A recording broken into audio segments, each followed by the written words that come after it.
According to all indications, Okiya Omtata probably is weighing his chances of becoming a presidential candidate right here in Kenya in 2027 general presidential elections. Now, that means very well that it's not going to be easy come 2027 because people have come on board to ensure that at least they have challenged William Ruto.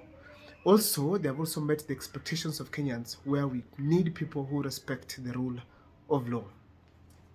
Now, who is Okiya Omtata? Okiya Omtata has been an activist in all his life. Of course, he's a businessman, but in relation to politics, he has been an activist. Then now recently in 2022 general elections, the people of Busia County felt like it was good enough to reward him to become the senator of that region. That's Busia County. So as we speak right now, Okiya Omtata did not stop his activism because he continued by taking the government to court on various matters that affect the common mwananchi.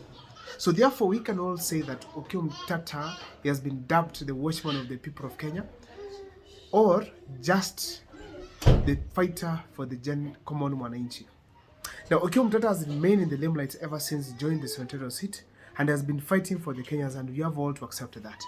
Recently, we had a case where he had filed in court, and of course, the courts of Kenya, which have been compromised, ruled against Okiya Omtata's wishes, or maybe against Okiya Omtata's case, which means now the finance bill 2023 is going to be applicable in the current government. Now, in a nutshell, Okiya Omtata is well known to people of Kenya on what he can do and what he stands for. He has formed a task force that is going to determine whether he's capable or if it's okay for him to run for the presidency in 2027. And that is going to form the basis of this analysis here today. But before I do so, if this is the first time you're watching our videos, please make sure that you subscribe, like, and comment, because that is the best support can let's give this channel. For those who've been following my content, I want to thank you so much. For those who want my number to support this channel, it's down here. You can always come through, and I'll thank you so much once you do that. Now, let me dive into the topic today.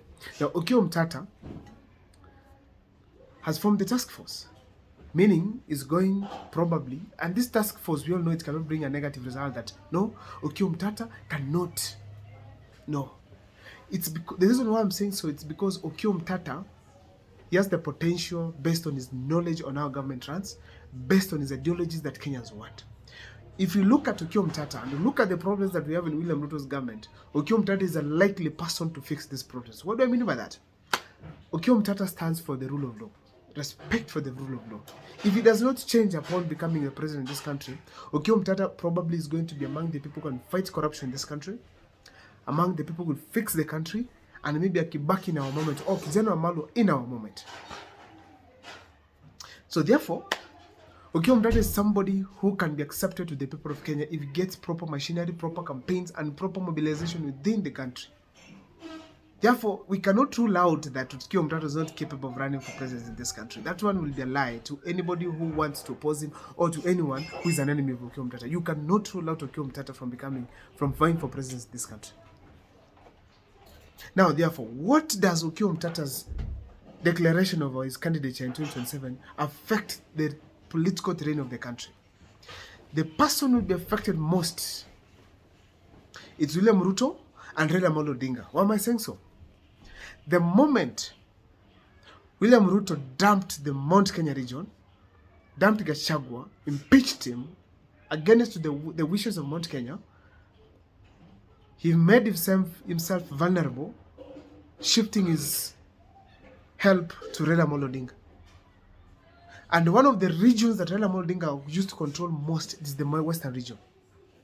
So the Western region, if it decided support Raila Amolo Odinga and then give their votes to William Ruto, probably that one could have been a good starting base.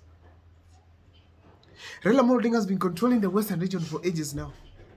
Even last time, despite William Ruto having Wetangula, having Mudavadi, still he was not able to beat Raila Amolo Odinga in Western Kenya. Not even a single seat went, gubernatorial seat that went to UDA, not even one. So therefore, Raila Amolo Odinga has been controlling the Western region for some time now. So as we speak today, If Okiya Omtata declares that he's going to vie for president in this country, the Western region will be affected immensely. We can't rule out that there are those Western people who believe in Okiya Omtata and that they are likely to support him, not just 50%, but even more than 50%. What does that affect Raila Amolo? How does that affect Raila Amolo Odinga and William Ruto? First of all, it shall have reduced the bargaining power for Raila Amolo Odinga as far as the Western region is concerned. I mean, generally, it's his support base. Because when he combines the Luo Nyanza and the Western region, he creates a huge support base for himself. So the moment Okiya Omtata comes, takes the president votes, let's say even 50% alone. What does Raila have now to tell William Ruto?